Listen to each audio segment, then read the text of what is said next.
வணக்கம் நேயர்களே.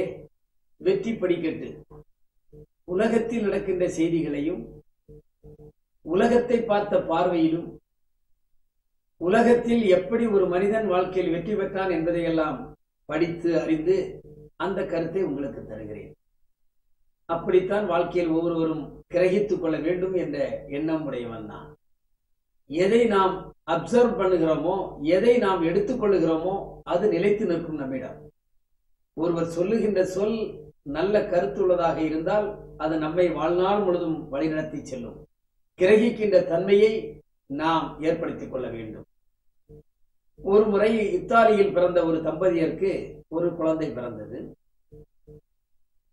அந்த குழந்தை 2-3 வயது ஆனவுடனே அதன் காலில் முட்டு பகுதியில் உள்ளே இருக்கின்ற லிக்விட், அதாவது அந்த கொழுப்பு சத்து இல்லாமல் போனதனால் இந்த குழந்தை நடக்க முடியவில்லை. இந்த தம்பதியர்களுக்கு மிகவும் மன சோர்வாகிவிட்டது. எப்படியாவது இந்த குழந்தையை பாதுகாக்க வேண்டும், எந்த சூழ்நிலையும் நான் காப்பாற்றியே ஆக வேண்டும், எவ்வளவு சிரமப்பட்டாலும் நான் காப்பாற்றியதான் ஆக வேண்டும் என்ற சிந்தனையோடு டாக்டரிடம் சென்றார்கள். டாக்டர் சொன்னார், உங்கள் குழந்தையை காப்பாற்ற வேண்டும் என்று சொன்னால் நீங்கள் அதே அளவு, அதாவது அந்த கொழுப்பு சத்து நமக்கு தேவை. உடன் பிறந்தவர்கள் யாராக இருந்தால் அவரிடமிருந்து எடுத்துக்கொள்ளலாம், பிறரிடம் நாம் எடுத்துக்கொள்ள முடியாது என்று சொன்னார்கள். உடனே இந்த தம்பதியினர் சொன்னார்கள், எங்களுக்கு வேறு குழந்தை இல்லை, என்ன செய்வது? குழந்தை இருந்தால்தான் முடியும் என்று சொல்லிவிட்டார் டாக்டர். இவர்கள் விடவில்லை, இருவரும் இன்னொரு குழந்தையை பெற்றார்கள். 10 மாதம் கழித்து ஒரு குழந்தை பெற்றவுடனேயே டாக்டரிடம் சென்றார்கள். ஐயா, எங்களுக்கு குழந்தை பிறந்து விட்டது, இந்த குழந்தையிலிருந்து எடுத்து அந்த குழந்தையை காப்பாற்ற முடியுமா? அப்பொழுது டாக்டர் சொன்னார், அதுவும் கூடாது, 2 வருடம் மினிமம் ஆக வேண்டும் என்று சொல்லி.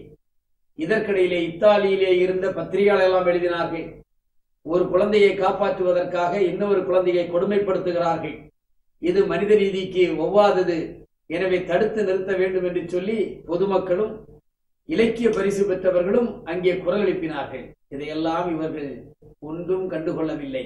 என் குழந்தை, மூத்த குழந்தை காப்பாற்றப்பட வேண்டும், அதற்கு நாங்கள் முயற்சி செய்கிறோம் என்று சொல்லி 2 வருடம் கழித்தும் அதே குழந்தையை கொண்டு சென்று அந்த முட்டுப்பகுதியில் இருந்த அந்த கொழுப்பு சக்தியை எடுத்து முதல் குழந்தைக்கு வைத்து 2 குழந்தையும் காப்பாற்றினார்கள். ஆனால் ஆபரேஷன் செய்வதற்கு முன்பு டாக்டர் என்ன சொன்னார் தெரியுமா?